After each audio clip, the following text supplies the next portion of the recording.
আমন্ত্রণ জানাচ্ছি বাংলা সংবাদের শুরুতেই জানিয়ে দেব আমাদের হাতে থাকা সর্বশেষ আপডেট বাংলা সংবাদ। হত্যা মামলায় সালমান এফ রহমান, আনিসুল হক রিমান্ডে। শেখ হাসিনা ভারত থেকে ষড়যন্ত্র করেছে বলল বিএনপির মহাসচিব মির্জা ফখরুল ইসলাম আলমগীর। টাকা পাচারকারীদের শান্তিতে ঘুমাতে দেব না বলল গভর্নর। সর্বশেষ জানিয়ে দেব মির্জা আব্বাসের হুঁশিয়ারি, সন্ত্রাসী করলে কেউ ছাড় পাবে না। শুনছিলেন সংবাদ শিরোনাম, এখন বিস্তারিত। তার আগে অনুরোধ থাকবে ভিডিওতে একটি লাইক ও কমেন্টস করে জানিয়ে দিন আপনি কোথা থেকে শুনছেন এবং দেখছেন।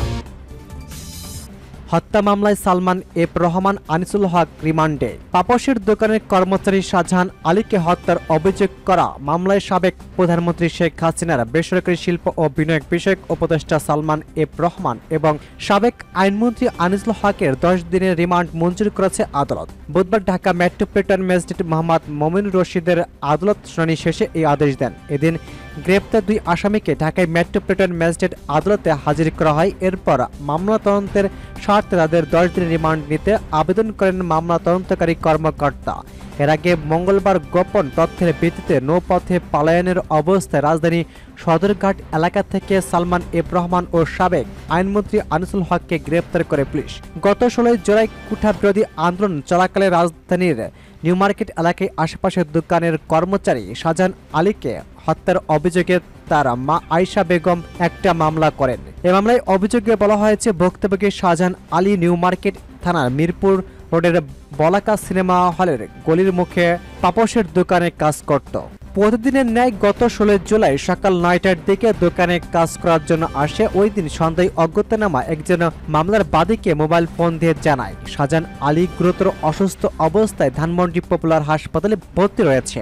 সেখানে গিয়ে তিনি জানতে পারেন উন্নত চিকিৎসার জন্য শাহজাহানকে ঢাকা মেডিকেল কলেজ হাসপাতালে পাঠিয়েছে। পরে ঢাকা মেডিকেল কলেজ হাসপাতালের মর্গে গিয়ে ছেলের মরদেহ শনাক্ত করেছেন তিনি।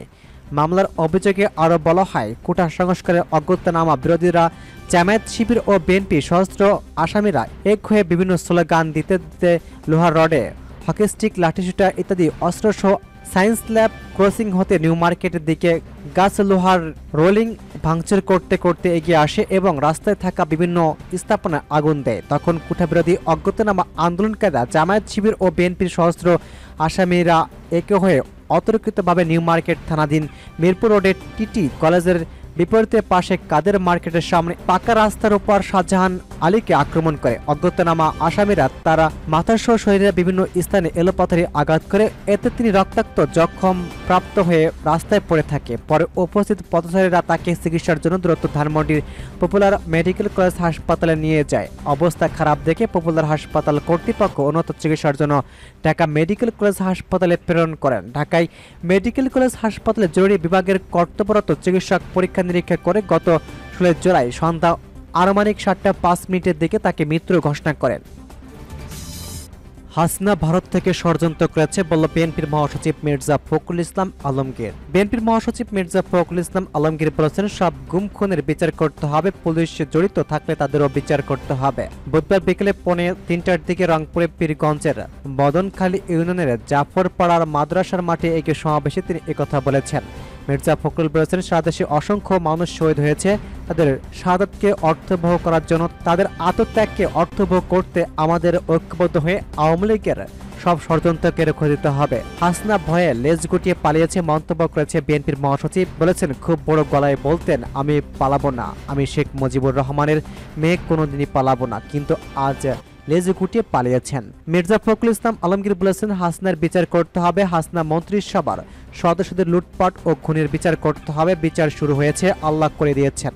আল্লাহর মায়ের দুনিয়ার বাইরে ধর্মের কল বাতাস নড়ে, তারা আজ নিজেরাই পালিয়েছে আর দেশের মানুষ জেগে উঠেছে। ওবায়দুল কাদেরের উদ্দেশ্য করে তিনি বলেছেন, ওই ভদ্রলোক কোথায় যিনি বারবার বলতেন পালাবো না? ফখরুলের বাড়িতে গিয়ে উঠব, কোথায় উঠছে এখন কেউ জানে না। আমি তাকে আমন্ত্রণ জানাচ্ছি, আসেন, আমার বাসায় আসেন।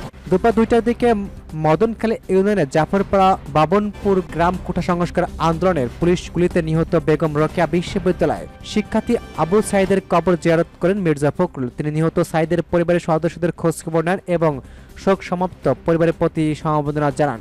মির্জা ফখরুল ইসলাম আলমগীর বলেছেন, আবু সাইদ বুকে রক্ত দিয়ে ইতিহাস সৃষ্টি করেছেন, যে ইতিহাস তরুণদের আত্মত্যাগের ইতিহাস, ফ্যাসিবাদী খুনি সরকারের পতনের দাবিতে শত শত মানুষের বুকে রক্ত ঢেলে দিয়েছে। লাখো মানুষ যখন গণভবনের দিকে যাচ্ছিল তখন হাসিনার ভয়ে পালিয়ে গেছে। শেখ হাসিনা পালিয়ে গেলে চুপ করে বসে নেই, ভারতে বসে ষড়যন্ত্র করেছে। আমরা সম্প্রতি সমাবেশ করেছি হিন্দু, বৌদ্ধ, খ্রিস্টান একসঙ্গে নতুন স্বাধীনতাকে সুসংগত করতে সম্প্রতির সমাবেশ করেছি বলেছেন তিনি।